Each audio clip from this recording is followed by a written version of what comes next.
Good evening and welcome to the February 25th Planning Commission meeting. We will begin with the Pledge of Allegiance.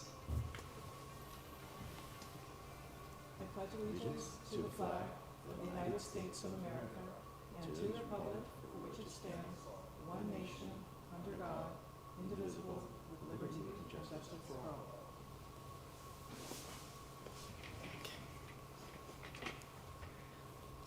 Will the Director of Planning and Development please do the roll call? Ben Fu. All right, thank you, Chair. Roll call. Commissioner, let's see, how do we start? We're going to start on this side. Commissioner Saxena. Present. Commissioner Fong. Present. Commissioner Takahashi. Here. Vice Chair Wong. Here. Thank you. Here. Chairperson Moore. Present. All present. Okay, we'll begin with item 1, approval of the February 11th, 2020 minutes. We'll take a moment to read them over.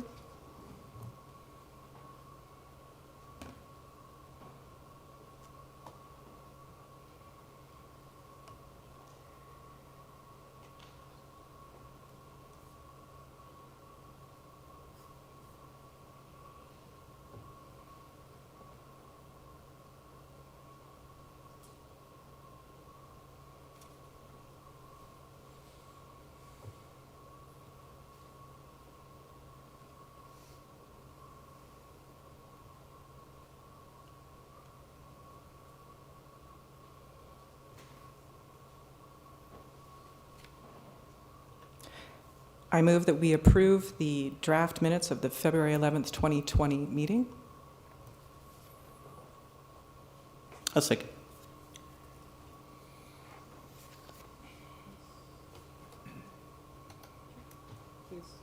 Please vote with your lights.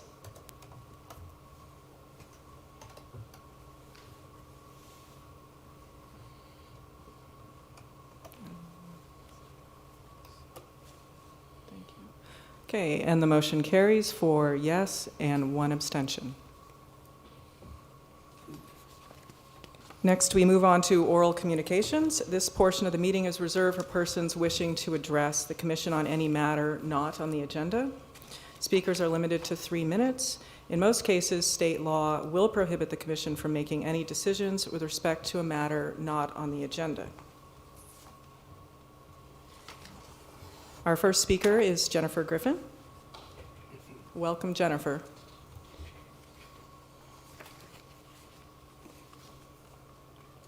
Good evening, Chairman Moore and Planning Commission. Hi, I'm Jennifer Griffin. I'm going to talk about ADUs tonight. Is that going to conflict with item number 2? Okay. No. All right, and I will. If not, I would have changed the topic to something else. Highway 17, maybe. No. Anyway, at this point, I was listening to the debates on the radio. It was quite animated. I think any one of the people would make a fine president. At this point, I just wanted to talk about new rules that have come down from the state level for ADUs. These laws became enacted January 1st. They are very, very worrisome. I look at this as a suppression of city rules and the ability of local people in the cities to make their own rules and participate in their city government. I have, in my life, never seen anything like this coming out of Sacramento.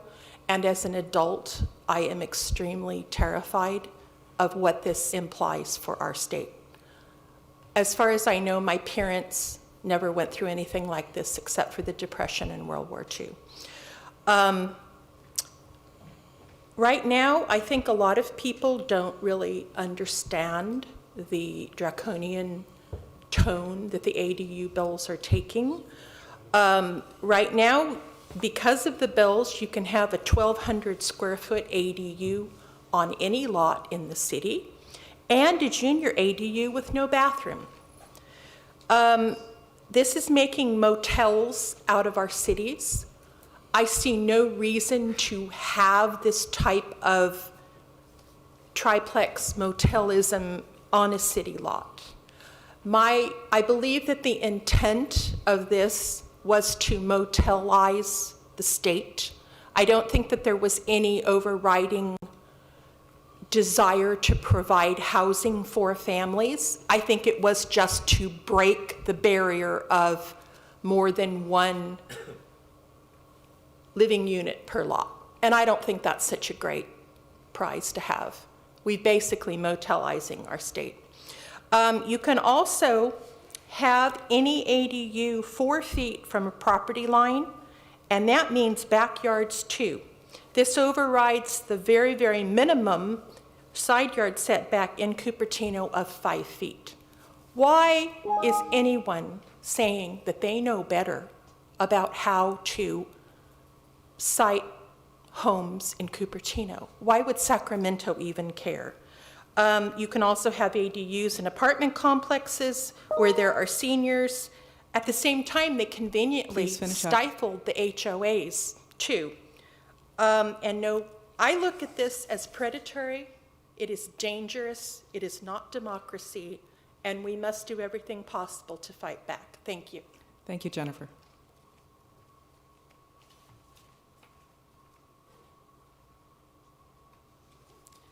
Our next item is, that was for item 2. Yeah. Okay, so we have finished oral communications. Our next item is written communications, which we have none. Is that correct? Okay, and then we move on to the consent calendar, which we have nothing on consent calendar. Public hearings, which we have nothing. Old business, nothing. New business. Item 2, subject, Department of Housing and Community Development, the HCD Annual Housing Element Progress Report as specified by HCD per Government Code Section 65400, Subdivision A. Recommended action: 1, accept the Department of Housing and Community Development HCD Annual Housing Element Progress Report, which must be submitted using the forms and tables specified by HCD per Government Code Section 65400, Subdivision A. So we'll first receive the staff report. Thank you, Chair. Carrie Huesler here to my right, housing manager with our community development department, will be providing you a detailed report. This again, thank you for the introduction. Again, this is the HCD's annual report. This is not the RENA, the Regional Housing Needs Allocation Report. I want to make sure that the public is clear. That will come in a future agenda when we receive those numbers. With that, I will turn this to Carrie for the presentation, and we'll be available for questions afterwards. Thank you. Good evening, Chair Moore and Commissioners. I am here tonight to present you with an overview of the city's progress in implementing our housing element and the 2019 Housing Element Report. As we were putting together this presentation, we noticed a couple of corrections. Table A, G, and the summary page have been updated and provided to the Commission and the public. In addition, an address will be updated on Table A2 before the report is finalized and submitted to HCD.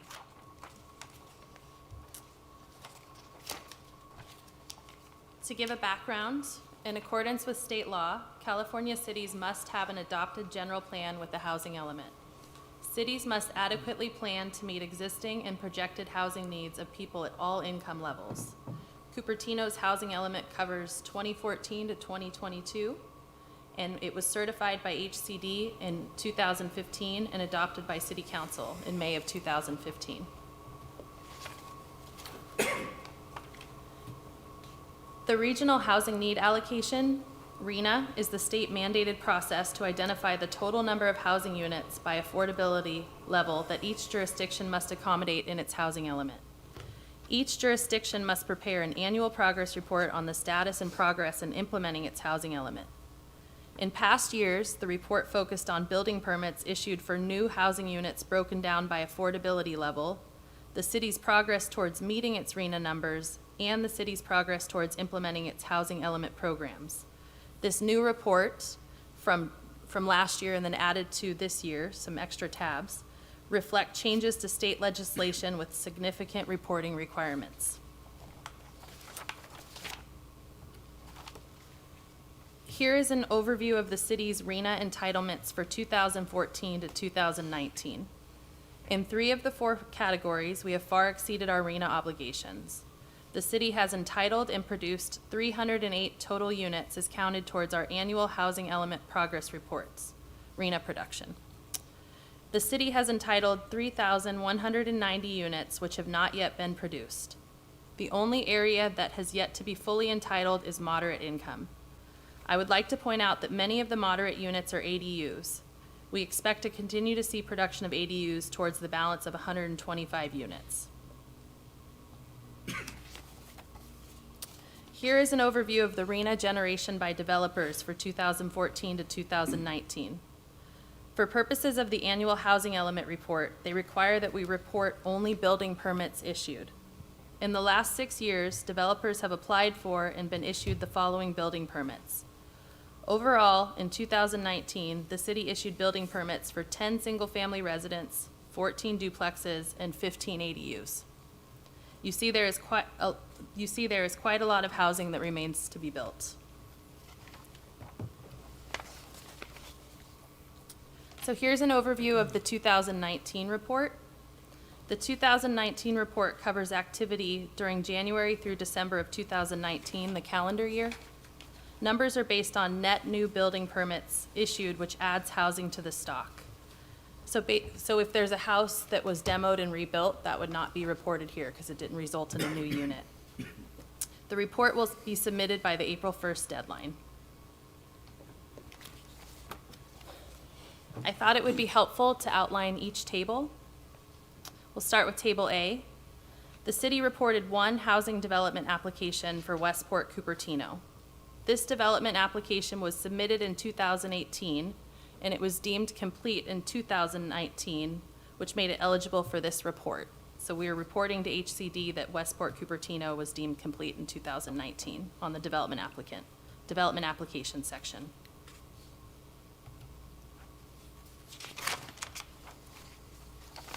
I also wanted to highlight that the Planning Division is currently processing 1 application that was submitted in 2018 that is not on this report. Canyon Crossing has not yet been deemed complete. It's an 18-unit project.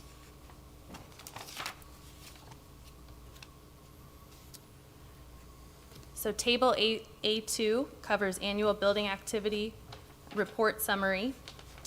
This is the heart of the information. It requires information for very low, moderate, and above moderate income housing and for mixed income projects. Data on net new housing units and developments that have received an entitlement, a building permit, or a certificate of occupancy or other form of readiness. So Table B is auto-populated to show a summary of prior permitting activity and current planning cycle, including permitting activity for 2019 to show towards our RHNA progress.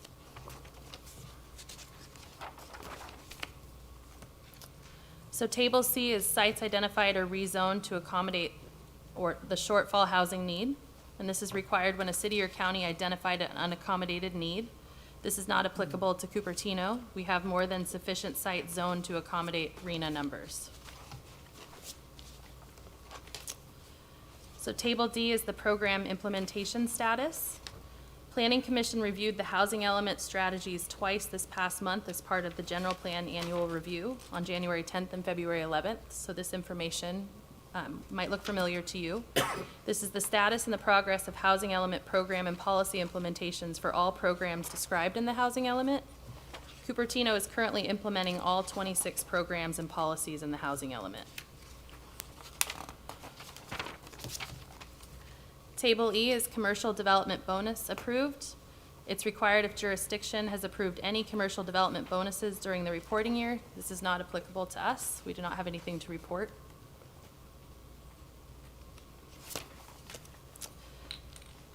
Table F, units rehabilitated, preserved, and acquired for alternate adequate sites. This is not applicable to Cupertino, but I wanted to highlight that the city has gone beyond our housing element and provided over $1 million in loans and grants for rehabilitation projects from 2014 to 2019. And that has been using CDBG capital housing funds and below market rate affordable housing capital housing funds. And some of the highlighted projects include Vista Village and Maitree.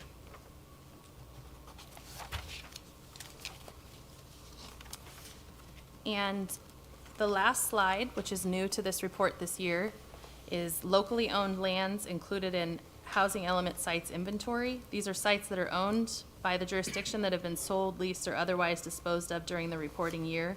They must be included in housing element sites inventory, and we don't have anything to report on this either. And the next step for this report, after Planning Commission this evening, it will be presented to City Council on March 17th. And I am happy to answer any questions. I will add that when we discuss the written communications, we actually do have a desk item, which is what Carrie had outlined and changes, and that's posted on the agenda as a desk item. So, thank you. All right, thank you, Carrie. Are there any comments from the Planning Commission?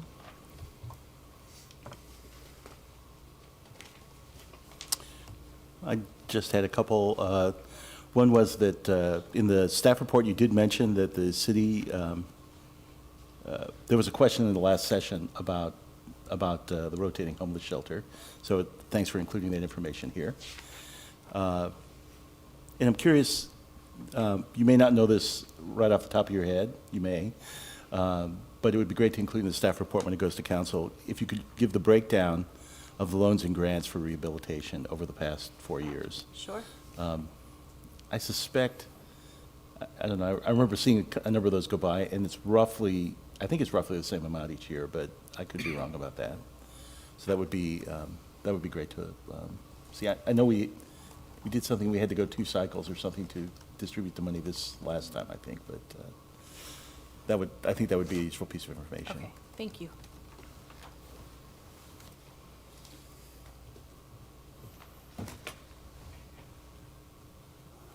Any further comments? Sure. A lot of zeros. How would you, if you had to give the city a letter grade on our success rate, F being failure and A being met targets, where would you grade the city? I wouldn't try to get into the realm of providing grading for. I would say that we've met so far what's been requested of us. Regardless of how we will grade ourselves, that's very subjective, and I'm not sure what standard we would provide that grading against. But I will say we met our request. Okay. I guess, I mean, as you look through all of this, it's really not saying anything with regard to any quantitative, we believe we're doing well, we believe. So that's all I was looking for, is some level of, should the city be trying to do more, or is the city satisfied with progress to date? I guess that's what I was kind of looking for. I think as a city, we're always, especially more recently than not, been very proactive in terms of our outreach, whether it's at a state level or local level, property owners. They're trying to see if there are any efforts that we can increase our housing stock. So in that front, I would say that we've been doing an excellent job in that, being more proactive. I don't know a lot of cities are doing that. So, but we are definitely doing our best to trying to get the message out there and trying to bring people to the table, whether it's to build or to develop.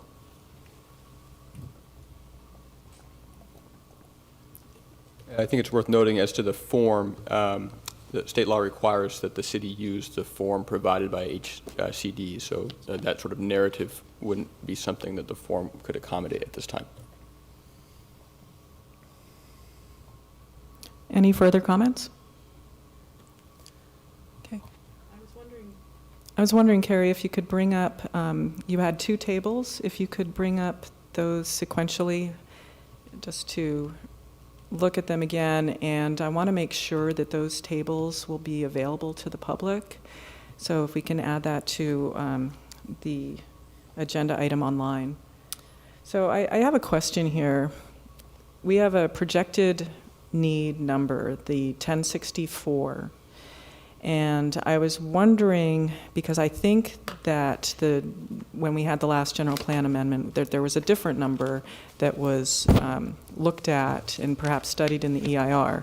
So I'm wondering was the 1064 the number that we were given from ABAG to accommodate? And then was there any back and forth and questioning on that?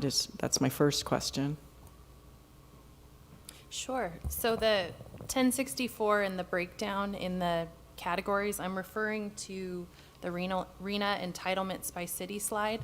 And I can tell you it's on the housing webpage. Both of these slides were updated today.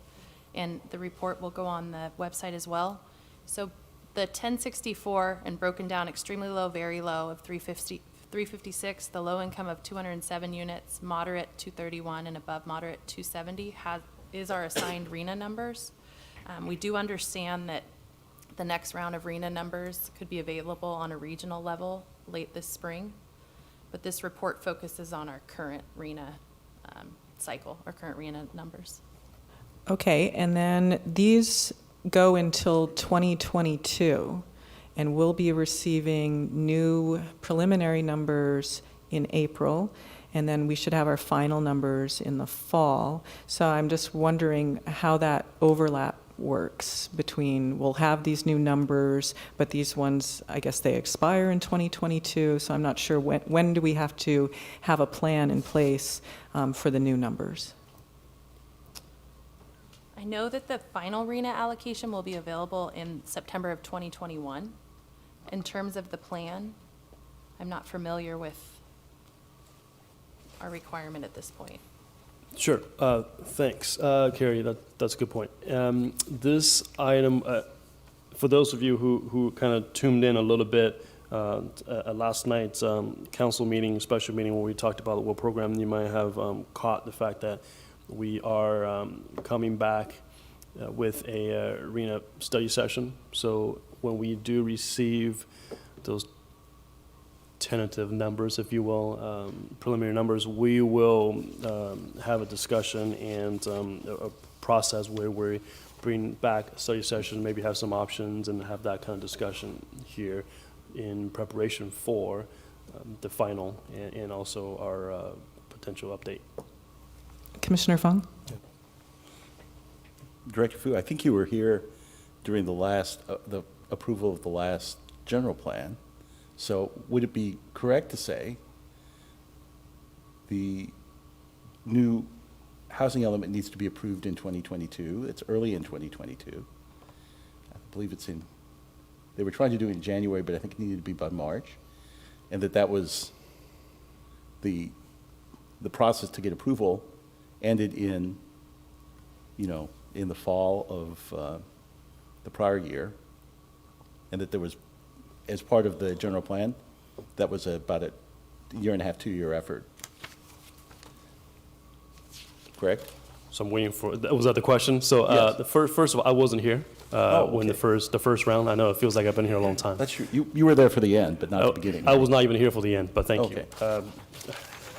That was 5 years ago. I've been here 4, but Okay. I can't say I missed that process. But we'll experience it together this time. And what was your second part question? Well, so I think it was just, the timing was that Sure. that the approval happens. Yeah. The approval, the HCD has to accept a new housing element. Right. That Which would meets be that need. end of 2022. Actually, I think it's the beginning of 2022, but, I can confirm, we just pulled the ABAG Yeah. RENA schedule today, and the final RENA allocation will be issued in September 2021, and housing elements will be due December 2022. So we will Oh, have okay. about 12 to 14 months to Okay. digest those numbers and make a plan. and I believe last round, even though I wasn't here in this city, my understanding is that there was some back and forth, and usually is a little bit of back and forth. I believe last round we may have gotten a higher number than 1064, and it's through that back and forth, it went down to 1064. So I believe there's some opportunity in that, but I'm not the sure. entitlements were done at 1,400. So that, I think it was, the production numbers, there was Commissioner Takahashi pointed out, yes, it was 1,400 to yield 1064 after, the normal, there's a 15% inefficiency in the allocation process, and so forth. We can post this RENA schedule on the website as well and distribute.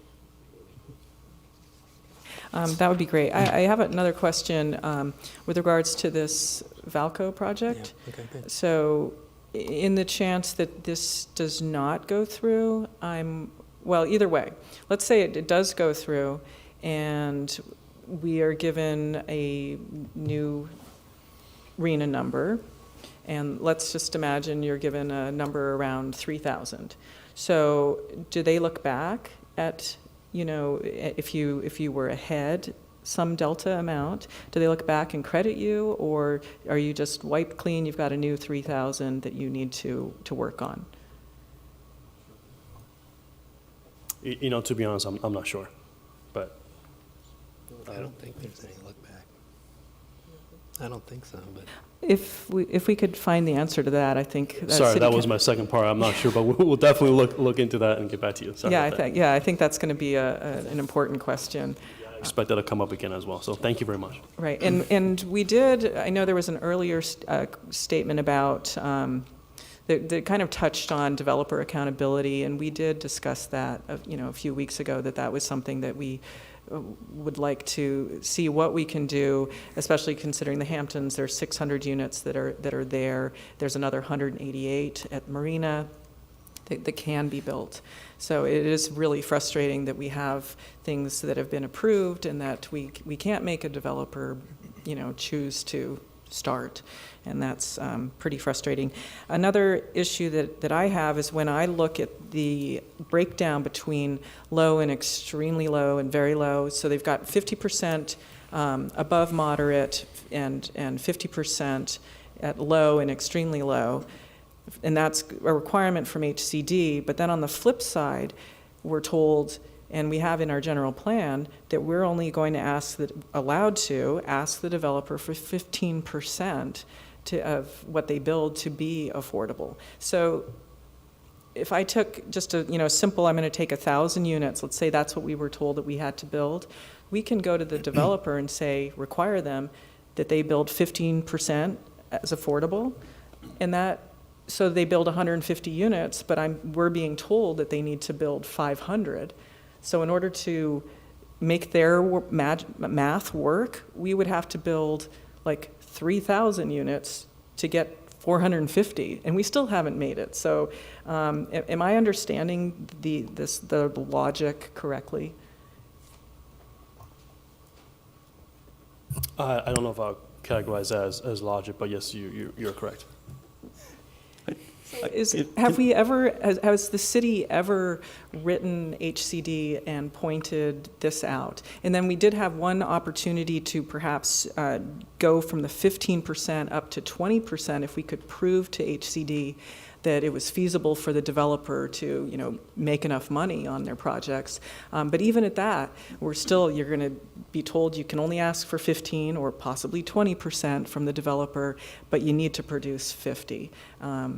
And where I'm worried about that is if we get a number like 3,000 next go around, we would actually need to build 9,000 units to try to hit the 50%.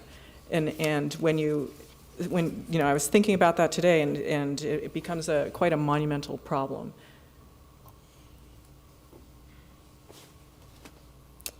I will let you know that the BMR linkage fee update is going to City Council on March 17th as well, and that will include a response, a peer review and a response to the feasibility study seen by the Planning Commission in 2019, and then the City Council study session where we have been reviewing an increase in inclusionary percentages, and I don't think we're going to be able to justify an increase above 15%, but we do have some movement possibly in ownership and some strategies for extremely low-income housing, and so that will be coming shortly. If I could comment, I was going to reserve this for, for the comment section afterwards, but I just wanted to talk, in some respects, the RENA objectives are not the inclusionary rate is not intended as part of how do I want to say this? The RENA numbers are largely driving the amount of affordable housing that's required in the area, and that is a determination independent of any other factors. So it is, in fact, exactly the intent of the HCD that when they give you a RENA number, which is 80% BMR housing, that you're intended to entitle enough housing that you can yield that amount. The amount that you're supposed to yield is the obligation. That actually is reflected, I believe, in the last general plan. The staff recommendation actually did look at 3,300 and 3,800 and 4,000 units of housing. That is over the entire, that was over a 20-year period, not over an 8-year period. But, it's like tax, right? You are given an obligation, and you can do that by building 100% affordable housing. You can do that by building, 15% affordable housing, 10%, whatever. But you need to meet the obligation, and that may mean entitling lots more units. I would prefer that if they would ask for a certain amount of low and extremely low and very low income units, that the request is more logical than what they're doing now, because it feels like we will only lose when they make the request this way. And I question whether or not they're actually even allowed to make this type of request of the cities, where you're being told that you need to produce this amount of housing. And now with the housing laws, you get penalized if you don't get the extremely low and low income. And moderate, I believe, also is because it fits into affordable. We get penalized if we don't do it, and then we're a small city, we have 21,000 units. So if we, like I said a few minutes ago, if we were told that we need to get 3,000 units, we'd actually need to put 9,000 units in to meet their 50% amount. So that's a huge increase for the city. That's, we're talking nearly a 50% increase in housing units. Commissioner, if I may make a suggestion, we have a couple speakers out here. If you can open the public comment, and then you can continue your deliberation and discussion. Absolutely. Thank you. So we're going to move on to public comment, and first we have Jennifer Griffin.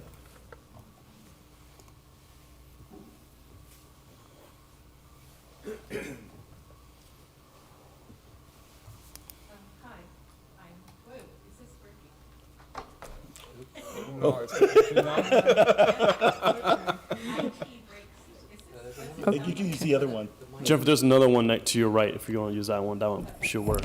Not if you break that one too. There's a handheld microphone right there. That one you may not be able to break as easily. Maybe that's why I'm not doing IT anymore. Okay, where's the Jennifer, there's a handheld on the right. There you go. Thank you, Vice Chair. Thank you. This is All right. like, I was listening to the debates on the radio. I'm going to run for president. Maybe I will. Anyway, hi, I'm Jennifer Griffin. Believe me, I have been to enough meetings at the city to know that the RENA numbers are a game you can't win. Somehow, the state will always come up with numbers that are so high that they make all the cities look like they're groveling idiots.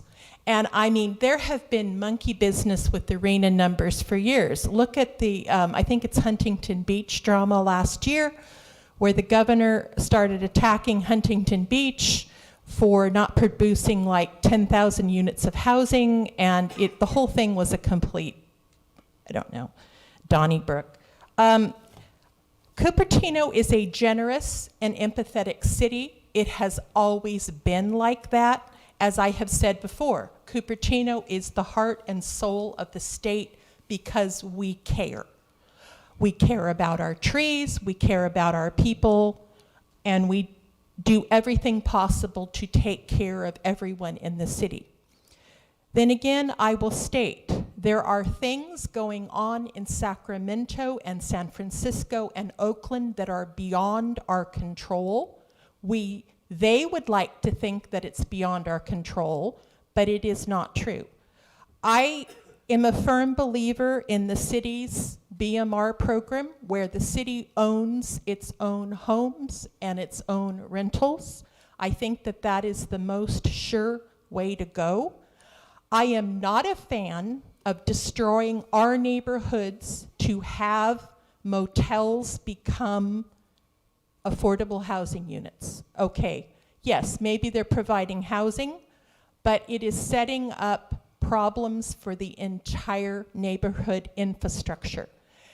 The people who wrote the ADU bills had no interest in what happened to the neighborhoods that these ADUs are built in. We will have 4 extra cars per home floating around on the roads, and you can have 4 extra children per house, per lot, that have to be accommodated at the schools. Is that a responsible way to progress forward? No, I don't think 3,000 housing units or 9,000 is logical. It is a numbers game, and it is made so that we cannot win. And I can guarantee you, we'll be chastised like we were a stupid child. I'm getting really tired of it, and it's obvious that the state does not care about the people they're trying to house. It's just the money. Thank you.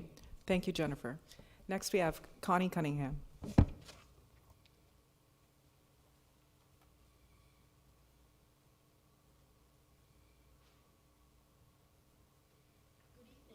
Good evening, Connie. There is a microphone. Good evening, and thank you for this time to present before you. And congratulations, Kitty, for being chair. I have a letter that I'd like to hand out. I only brought 5 copies. I apologize. I wasn't thinking of all the staff as well, but I am going to just hand them to Carrie.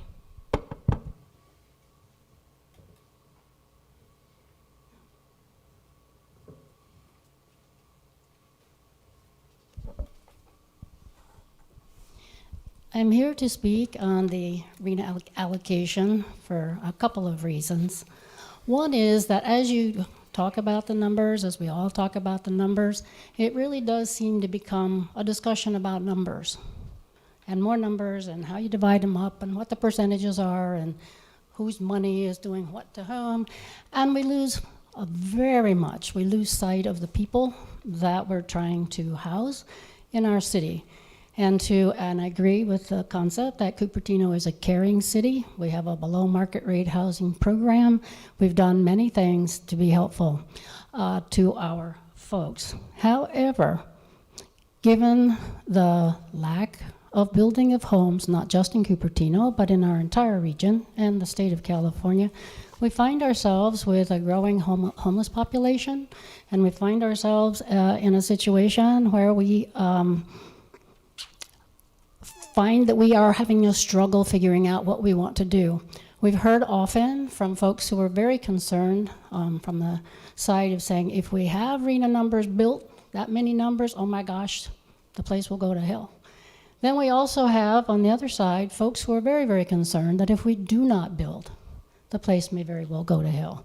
So those are opposite extremes, but they're very real emotions, and it's something that I think that we as public officials, and I will comment briefly that I am a housing commissioner, but I'm speaking for myself only.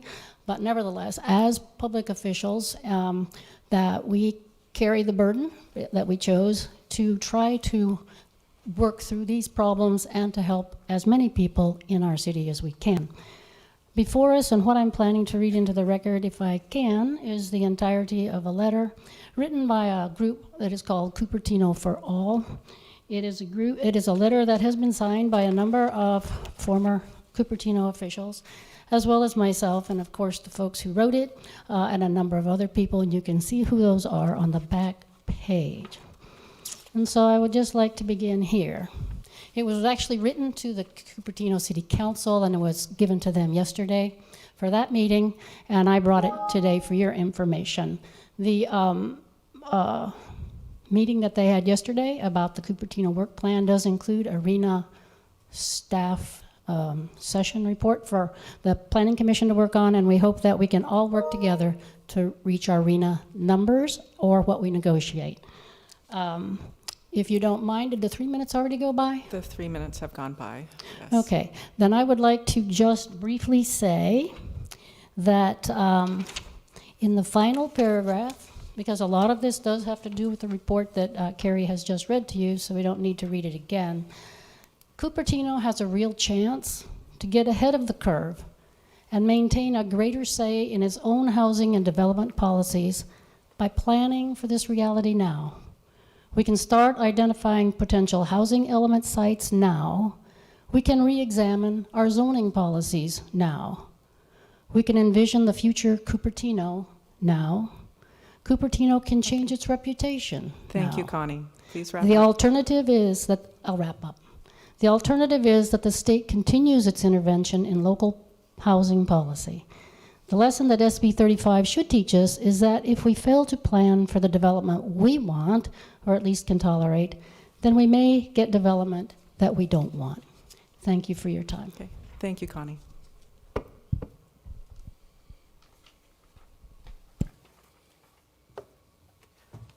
So will this letter be added into the available items for the meeting? Yes. Online? Okay, thank you. So we'll bring it back for any further comments from the Planning Commission. Let me ask a technical one first, get that out of the way. In the sheet, there's a column for the term of the deed restriction, and a number of those show 1,000, which I believe they're ADUs that are actually not deed restricted but counted by policy as moderate units. They show 1,000. Is that what that means? Yeah, I don't I know. want to follow. So table A2, Yeah, it would be, I'm looking on page 15. You can see them all on, the ones on page 15, okay. 14. Yeah, 14 and 15. Okay. This would be the column where there's 1,000 showing, which is the delimitation term. So the heading for table A2 starts on page 3. And these, will you repeat your question? Actually, I think it's it's actually a different table. Okay. It would be on page, let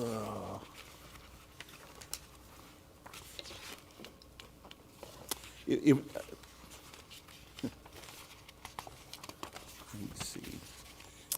I have it marked in my it's actually the page 13. Okay. And it's the column that says term of affordability or deed restriction on. And then a number of these, and they're all ADUs, are showing 1,000, which I think is the way you're tagging, and this may be the state's requirement, that there is no deed restriction. Correct. Okay. None of the ADUs are part of the city's below market rate program. This is a auto-populated form that is a different language at Okay. times, so Yeah.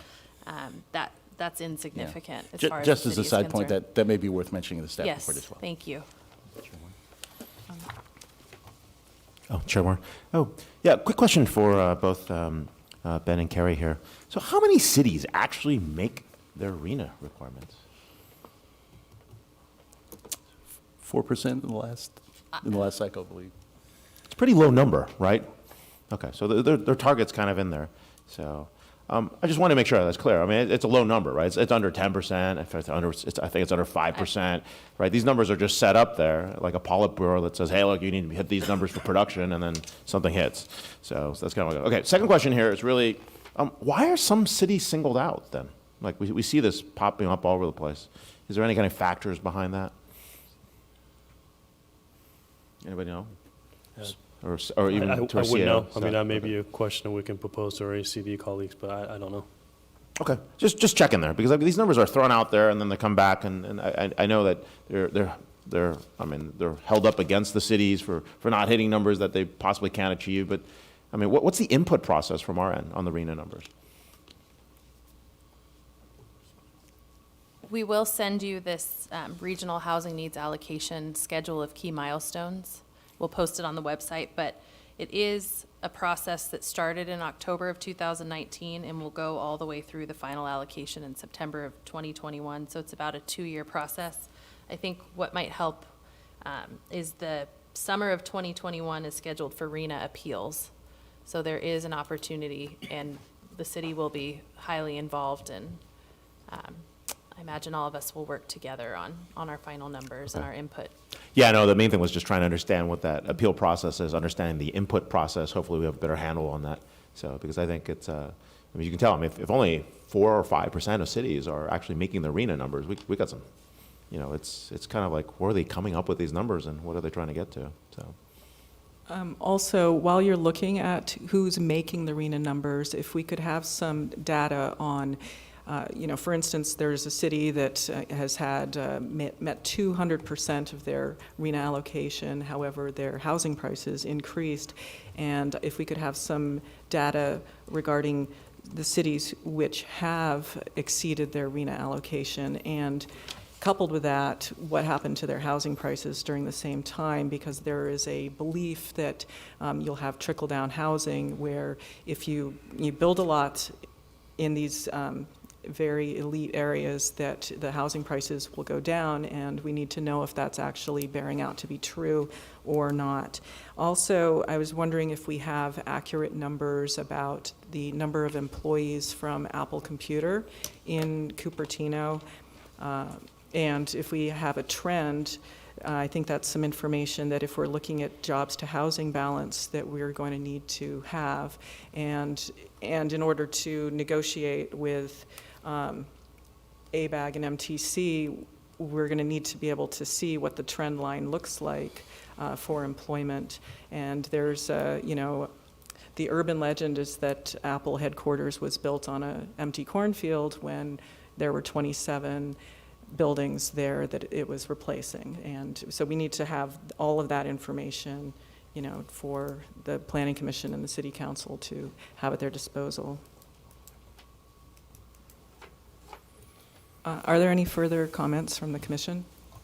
Yeah, I guess I would add, in response to Commissioner Wong's comment on why certain cities get singled out, it's probably based on the city's attitude towards adding housing, and if there's a lot of pushback, I think that's when there's a bigger spotlight on a specific city, just generally speaking, right?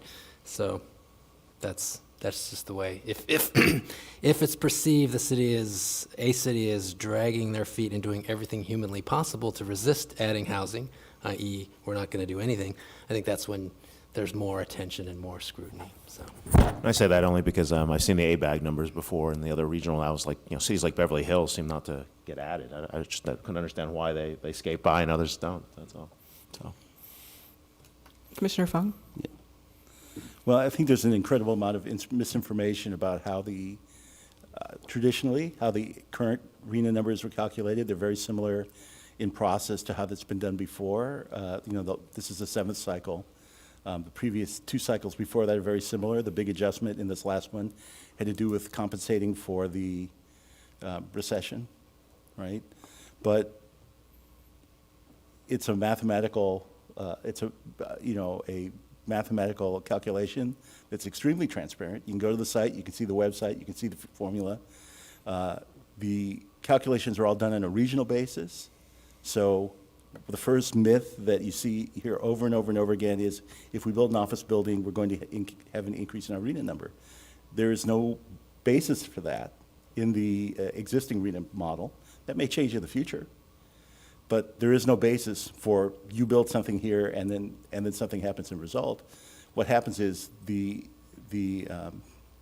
this case MTC is looking at what's happening regionally and then allocating those numbers out across the region, with a big driving factor being transportation. Yes. Access to transportation. In fact, that's actually the Number one, I think. the number one thing Yes. is, you know, because there's a legal requirement to try to reduce miles traveled and greenhouse gas, that you combine together, you place housing as close as you can to existing heavy transit infrastructure. Yeah, and that again is something that that actually is also the number one thing that causes people to protest their numbers.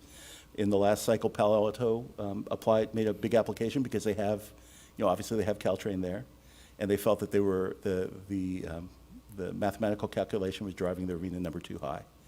So, you know, I think that you know, there are a number of things here The specific number of jobs is not a factor in the calculation today.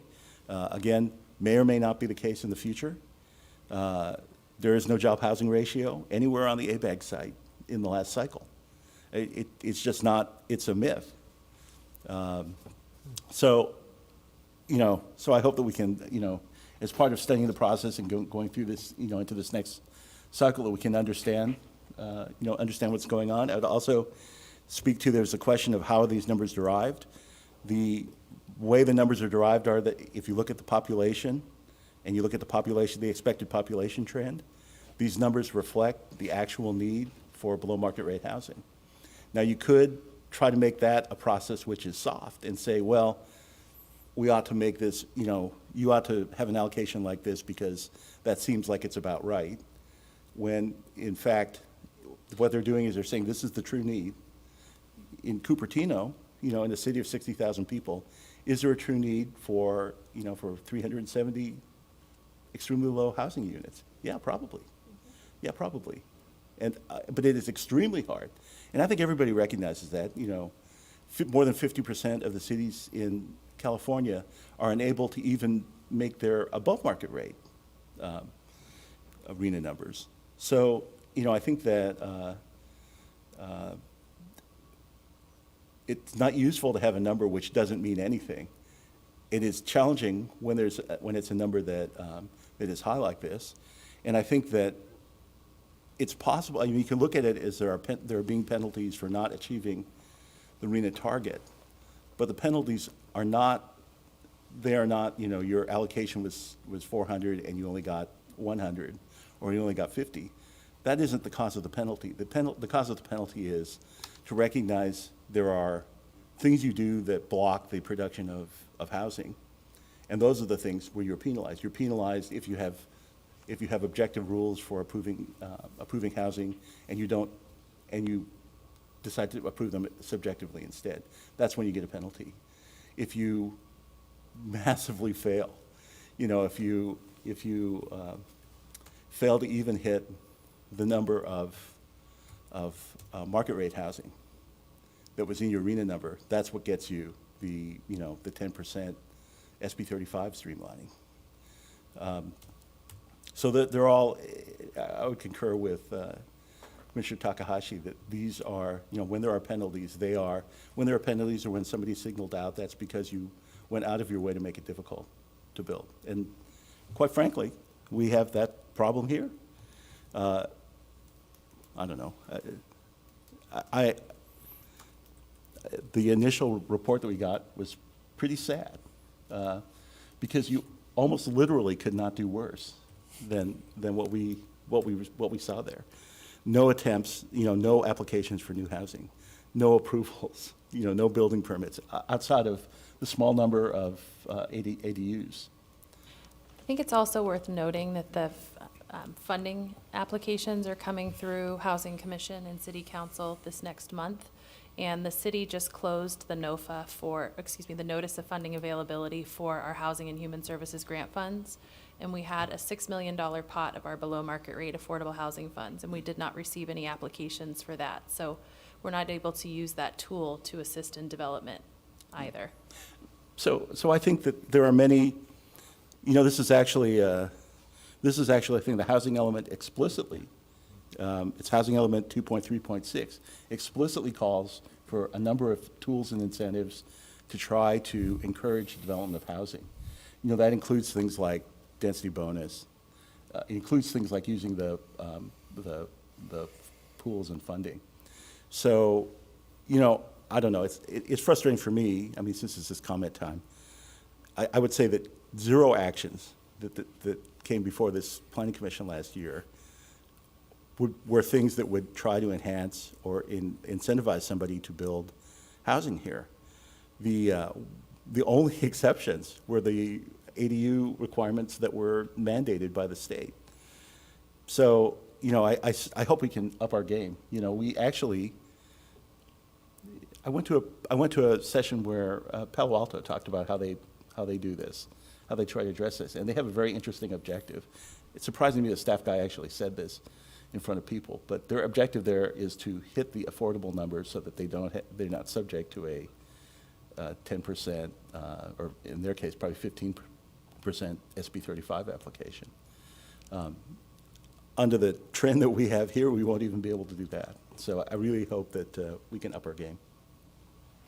Okay, before I move on to Vice Chair Wong, I would like to know where, Commissioner Fung, you're saying that transportation is the first item. When I look at the statutory objectives for RENA, the first item is to increase housing supply and mix of housing types, tenure, and affordability in an equitable manner. This is a summary provided by a representative from HCD.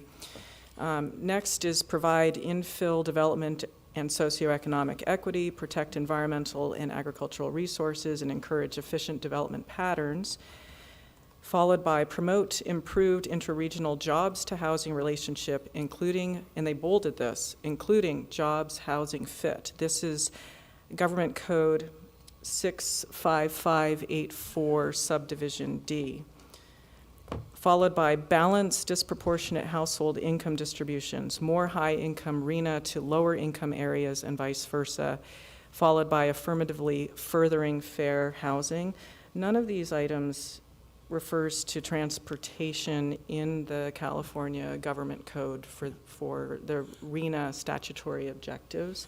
I think it's great if we had a high-quality transit corridor. We have a bus, which goes every 15 minutes, I believe, down Stevens Creek Boulevard, and I think there's a, I'll get to this at another part in the agenda, but anyway, I'd like to know where you're reading, where in the government code you're reading about transportation with regards to the RENA numbers. So first of all, there are two places. One of them is that you actually will see that the weighting of housing allocation in the RENA spreadsheet, in the calculation, includes a proximity to transit, and that was justified by a law that was passed for the regional authorities like ABAG to they raise the consideration of reduction of greenhouse gas, and that speaks directly to the transportation. So Commissioner Fung, are you saying that if we have closer areas to transit, our RENA numbers go up? So if you want lower RENA numbers to reduce the amount of transit that you have in your area, that's almost what you're saying here. So if we create more incentives to have more transit corridors near us, that means we have higher the RENA numbers. That's kind of what you're saying, I think, right? Exactly. That would only be the view you would take if you were trying to reduce your RENA Right. number. Or if you're trying to meet your RENA numbers, you'd want to think about how you would allocate. It's a sustainability component, right? No, but you want to meet your RENA numbers. You want to make sure If I remember right, the last cycle, our number was deemed not ridiculous at the time, given the other cities in the region, similar to Saratoga, just cities that are just not, are transit deserts, if you will, and only have a bus line as our primary means of transportation corridor. That's what we have. Right. Well, that's why the number we have is the number we have versus Sunnyvale, which has a much, much higher number because of Caltrain and other transit options. And the fact they're bigger. I mean, Yeah. But we also have VTA and MTC trying to push down more transit options towards us, which could cause us to have a higher RENA number. I'm just saying, I'm just pointing it out. yes. Right. So what is your point? I'm making a point so everybody in the public understands that, advocation for transit lines and advocation for more transit corridors may actually lead you to get a higher RENA number. And what's wrong with that? I'm not saying anything. I didn't point out it was right or wrong. You Okay. did. No. I'm just basically saying that people should know I'm just basically that. pointing out the tone of your voice is indicating that that's a problem. No, your tone of your voice is indicating that it is a problem. I'm just making a general statement that, hey, you put more transit, expect a higher RENA number. There's no tone in that voice. Yeah, well, it turns out that because we have 15-minute intervals, and Who put those in? And we're identified as a VTA. Stevens Creek Boulevard is the highest.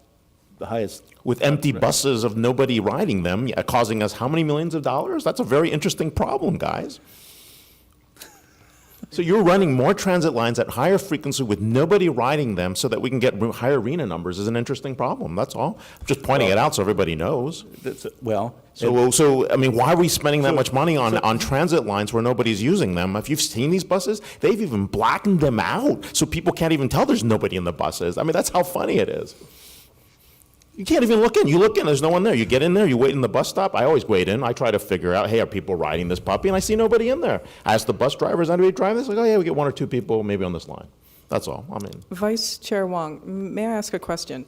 It seems your concern, if I could rephrase it, is that if we imagine that we're going to have a transportation, a transit system down, say, Stevens Creek Boulevard to De Anza, that your concern is that the mere suggestion that this transit opportunity could come in the future, that MTC and ABAG would look at the mere potential of that happening as reason to give us a larger number? Is that Chair correct? Moore, I really wish that our city can meet arena numbers. I just think that we're stacked against them when we make decisions about transit that impact those things. I want to understand the input process as to how these numbers get there. It'd be great to meet our goals. I'm not against meeting the goals. I think we need affordable housing. We all do. But when we stack that with a jobs to office imbalance, we stack that with VTA and MTC coming in with like, hey, you could use a transit line. Would you like one?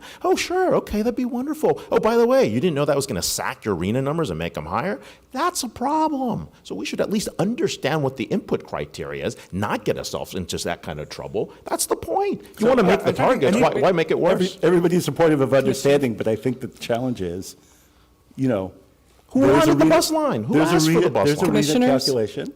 It is. Point of order. It's right there. Commissioners, please do not speak over one another. I think you all have really important things to say, and I can tell this is going to be a very heated discussion going forward into 2022 regarding these matters, and we need to be patient with one another and give each other time to speak, and I believe it's Commissioner Fung's turn. Thank you. Well, so I'll comment that it's quite notable that our RENA number in the last cycle, in cycle 7, is 1,064. It's lower than the prior one, and that is reflective of the transportation policy, you know, the greenhouse gas orientation. I'll find the state law that tied those together. Yeah, I think anything about transit has to be linked to where people actually move. Now, if the primary purpose of a Stevens Creek corridor is to get people to come to De Anza College, I don't think that serves the purpose. If I look at where most of the Bay Area jobs are, like near Cupertino, you have the entire 237 corridor, the 101 corridor, or the city. And just having a bus line running on Stevens Creek doesn't address those problems. And I think that's one question I have for the city staff, is that suppose we have more bus lines on Stevens Creek, does it have to be actually linked to jobs or people traveling on that thing, or just the presence of more buses can increase the transit score or whatever they have for a particular city? I don't know the answer to that. Thank you. Commissioner Moore? I actually think it'd be important for us to understand what those inputs are and the calculations are so that policy decisions made by the City Council and for people representing interagency areas such as ABAG, MTC, and VTA, that we actually are much more informed as to what the impact is. And I hope that there's a suggestion made somewhere to the staff as well as to City Council to take that into consideration, be careful in terms of what things we get into. I would love to meet arena numbers. I really do. I just don't want to get sacked for the wrong reasons. So that's all. And I would just say that the challenge is there are a set of policies. In this last year, those policies yielded zero housing. So, you know. Well, Commissioner Fung, who do you blame for that then? You get zero housing. Is it the developers? Is it people who are in place? I mean, the policies aren't changing the dynamics. If you look at exactly how the other cities fared, it's not like they did anything different and got the same results. So, I mean, you don't see a lot of that across the area. I think if you look around at the cities around us, you'll see that many of them are building a lot of housing. And why are they doing that? Because they have actually a bad office. Sorry, I talked over you. Go ahead. No, that's all right. That's all right. They have a bad office to jobs ratio already, right? And we're out here perpetuating, and some of us on this commission are, unfortunately, are perpetuating myths about our housing to jobs ratio, about how Apple's over. I mean, we got to get our own facts straight as a commission first. That's a problem. Commissioners, if I may, Of course, obviously, this is a very important topic and issue. We're all very passionate about it, whether you're commission, city staff, or members of the public. We do, that's why it is on the work program for the upcoming year, where we can actually spend quite a bit of time having this kind of discussion and brainstorm a little bit. This particular item on tonight is just for you to receive this report, so we can kind of move on with our scheduling, so. Director Fu, I think the real issue is we like being here till 11, so we wanted to have something to talk about. As Since do we're I. all passionate about this, so- As but I do apologize. When the arena comes back, we can all be here for that. Okay. Thank you. I was also hoping that we could have some information about the impact of mixed-use development. That's a topic that hasn't really been touched on with regards to what ratio we're going to be using for number of square feet per employee, so that we can make some determinations about what our future development impacts are going to be. And with So that, with all Commissioner respect, Fung? I would say if you look at the best practices page on the MTA site, you will see that, that mixed use is actually one of the core best practices. It does have a significant impact, however, if you have a very large office development and you provide very little housing. So there are developments, including around Diridon, the Google Diridon project, City Place in Santa Clara, where they're adding such a significant amount of office and inadequate housing. And then if you use a calculation where you've got one employee per 300 square feet, but they actually need to live in 900 square feet, you end up having, just mathematically, it isn't working out. It's not a debate about mixed use. It's just what are the facts, what happens when you build a large mixed-use project and it really has a lot of office in it and not enough housing for those employees. Yes.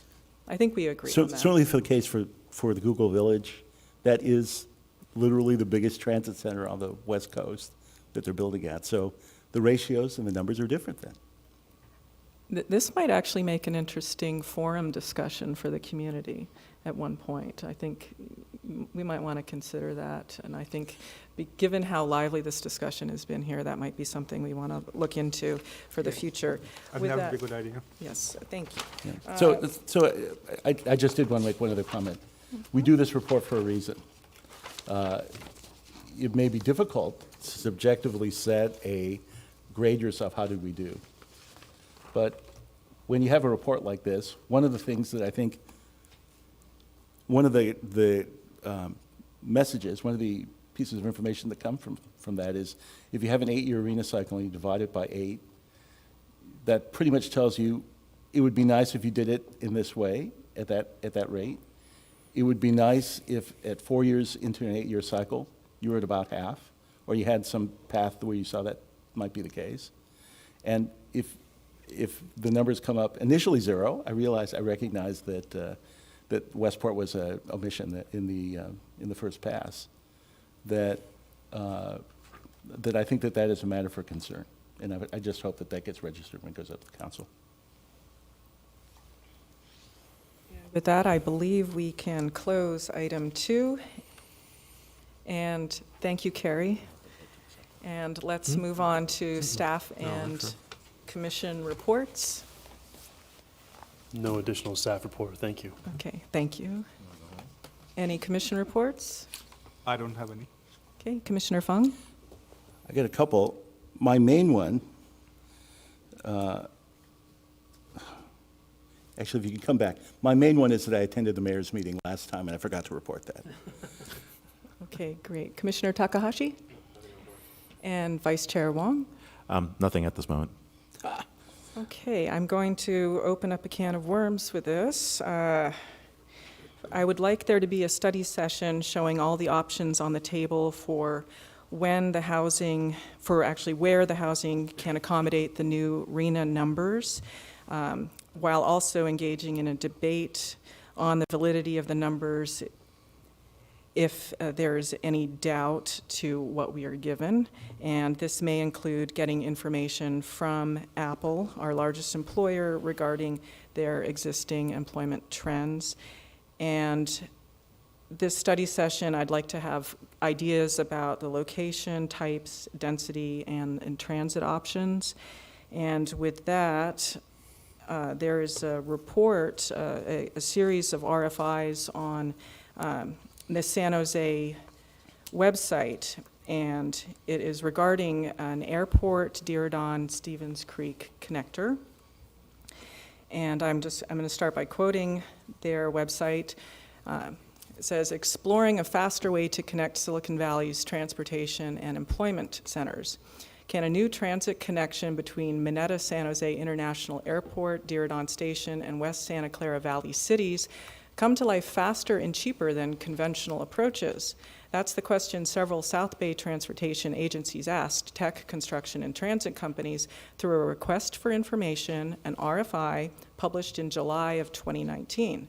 The RFI, a collaboration by San Jose's Departments of Transportation and Airport, the cities of Cupertino and Santa Clara, and the Valley Transportation Authority asked firms to discuss potential solutions that could provide grade-separated mass transit infrastructure and operations at significantly lower cost than traditional transit projects.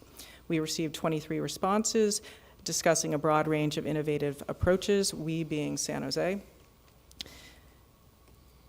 discussing a broad range of innovative approaches, including personal rapid transit, mixed-flow autonomous vehicles, hyperloop monorails, and magnetic levitation vehicles known as maglevs. Submissions are listed by respondent names and can be downloaded below, and I will very quickly go through a few of them on the overhead. The responses, they say at the end, the responses will be analyzed by an interdisciplinary panel representing all of the involved agencies with assistance from technical experts. The group will use the information gleaned from the submissions to develop a funding strategy and potentially issue a future request for proposals. And I'm going to move over to the overhead.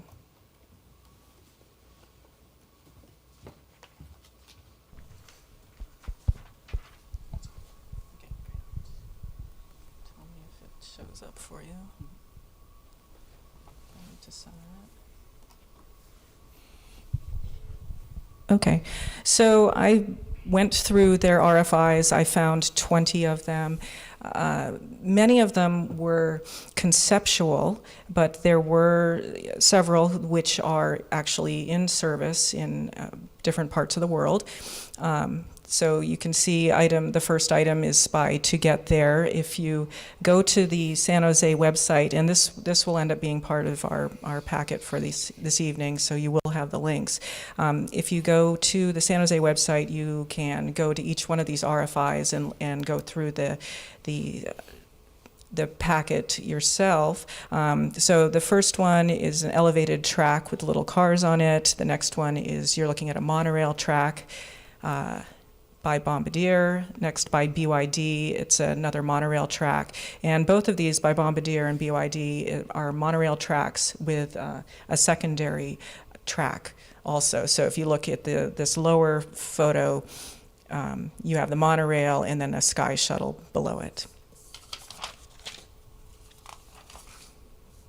Next, there is a light rail by CRSC, followed by item 6, which is conceptual. It's a pod car on a guideway track by Cybertran. Number 7 is conceptual, suspended pod cars by General Transportation Fund.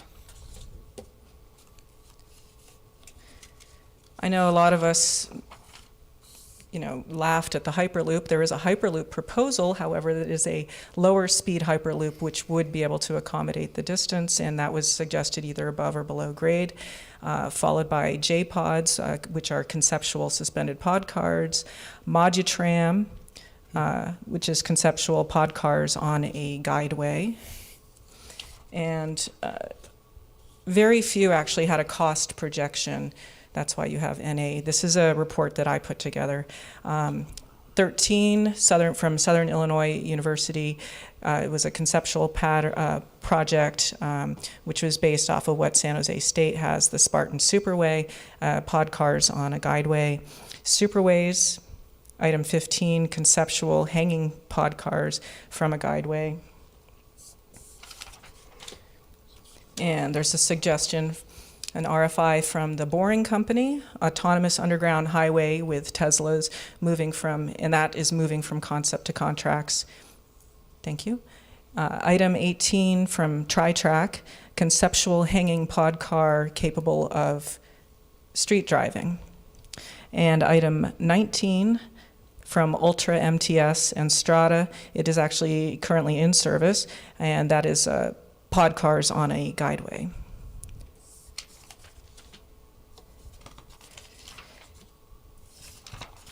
And lastly, I don't know if you can zoom in enough, item 20, Virgin Hyperloop. It's conceptual, it's a low-pressure Hyperloop with exits similar to a highway, and that is 5 to 7 years away.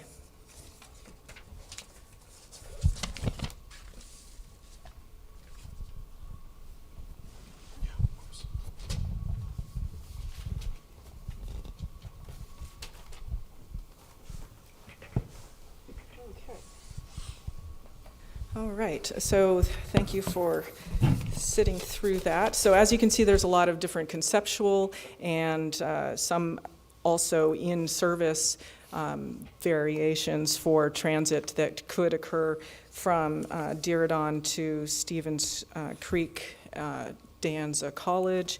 And we will get this online so that you can look at it and connect to the San Jose site. Yes.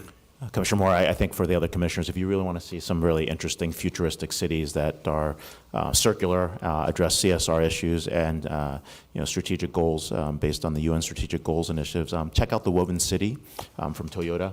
There's been a lot of work there. Spent a couple hours there at CES trying to understand how they're doing it and developing it. Some great techniques on environmental sustainability, friendliness, walkable cities, and also the technology around it. Basically, Toyota is taking a old plant, converting it near the base of Mount Fuji, and basically inviting people to build and create basically their version of Epcot, but a version that actually is designed for this century. So something to take a look at. What was the name again? Woven City from Woven, Toyota. W-O-V-E-N. Yeah, Woven City. I can set up meetings if you guys want to do that. Just want to check it out. Okay, are there any further comments? So I've got it. So one thing, I'll circle back just to finish up a point from the thing before. In 2000, there was a question about where was the tie between transportation and housing. There was a greenhouse gas reduction bill passed in 2006, AB 32. There was a Senate bill passed in 2008, SB 375. That's the one I was looking for, which required regional transportation planning to promote reductions in passenger and light-duty vehicle GHG emissions. That was the genesis of the change in the RENA calculation to include a weighting factor based on transportation. The main item I had was that on February 6th, I attended the Mayor's Meeting for Commissioners and just wanted to point out a few of the things that they mentioned. The Bike Ped Commission has a bike festival in the spring. It's concurrent with the Earth Day, so there'll be a bike ride coming up. There'll also be a bike fest coming in September. There was actually an extended discussion about the McClellan separated bike lanes and some of the repercussions from that. So that's something that the Bike Ped Commission is very busy on, looking at things that may need to, further adjustments and refinements that may use to improve the safety. The Teen Commission had a number of interesting things they were working on, including a hack Cupertino. They were actually seeking judges if anybody is interested in participating. There are a number of Sustainability Commission comments. You may be very aware that there are a speaker series. There are a number of other activities as well. Library Commission had a few items around future directions. And then there was a report from Public Safety. Rather than, I was kind of scribbling things down, but one of the things they had was a sheriff's overview of 2019. I believe this is available somewhere on the website, and it would be very interesting to find. I scribbled down some of the numbers. In the last year, commercial burglary was up 22% in this area. Auto burglaries up 41%. On the other hand, on the better side, Grand Theft Auto, which is I believe when your laptop is stolen. Well, maybe that's not, I don't know. That one was, that's actually when you steal the car, right? I don't know. That's actually down. Identity theft, they had made a concerted effort on identity theft, and that was actually down by 20%. So that there were a number of good things there. And then there's a number of things that the TIC Commission was working on regarding smart cities and trying to start spinning some of that up. Finally, I went to a speaker event in Menlo Park. It was Connor Doherty, who has a new book out about housing policy in California. And it was actually quite interesting. He is, you know, although this was widely publicized in the pro-housing group areas, he's actually pretty neutral in terms of what he was talking about. It was a very interesting presentation. He really views himself not so much as an advocate for one side or the other, but felt that there were a lot of interesting stories to tell on both sides of the battle for building housing in California. Thanks. Thank you very much, Commissioner Fung. Are there any further reports? No? Okay. So I did attend the Bird Safe and Dark Sky meeting last week, and I'd like to point out from the Cupertino website, they have expanded the information on the web page for Bird Safe and Dark Sky, and they have included both the report which they provided for the public and the Planning Commission presentation for Bird Safe and Dark Sky planning. And they are interested, if you will please email Ellen or Eric regarding Bird Safe and Dark Sky. Their emails are on the website, and they're looking for some more input. All right, and with that, our meeting is adjourned.